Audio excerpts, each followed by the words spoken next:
லோகேஷோடைய craft பார்த்தீங்கன்னா, லோகேஷ் வந்து யார்ட்டையும் ப்ராப்பராக அசிஸ்டன்ட் இல்லை. அவர் ஒரு பேங்க்ல வேலை செய்கிறாரு. பேஷன் என்ன பண்ணுறாருன்னா, ஒரு ஷார்ட் ஃபிலிம் பண்ணுறாரு. அதை ஏதாவது டிவி நிகழ்ச்சியில் இது பண்ணுறாரு, பார்ட்டிசிபேட் பண்ணுறாரு. அதில் ப்ரைஸ் கிடைக்குது. அந்த அனுபவத்தை மட்டும் வச்சுக்கிட்டு ஒரு படத்தை டைரக்ட் பண்ணுறாரு. ஒரு ஸ்கிரிப்ட் பண்ணுறாரு, ஒரு டைரக்ட் பண்ணுறாரு.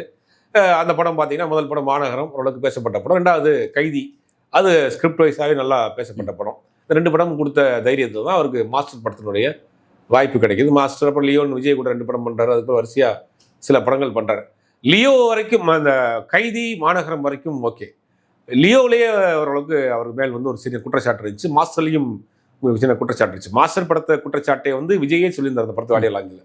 உங்கள்ட்ட ஸ்கிரிப்டே இல்லாமல் வந்து படத்தை எடுத்துருந்தானுங்க, நீங்கள் என்ன தான் பண்ணுறீங்கன்னு நான் கேட்டேன்.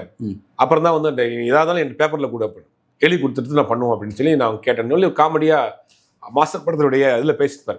அப்போ இவங்க ப்ராப்பராகவே பண்ண முதல் 2 படத்தை ப்ராப்பராக பண்ணிட்டார்.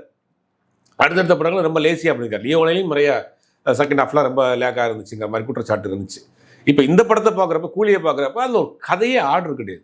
கதைங்கிற ஒரு விஷயமா ஆர்டராக இருக்காது, லாஜிக் இருக்காது, ஒரு பெருசாக வந்து ஒரு கேரக்டர் ரிவீல் கிடையாது, ஒரு கேரக்டர் ஸ்ட்ராங் கிடையாது.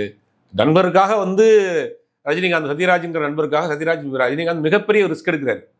ஆனால் அவங்களுக்குள்ள ஒரு ஃப்ரெண்ட்ஷிப்போடைய டீப்பை காமிக்கணும்ல, அதை காட்டவே இல்லை.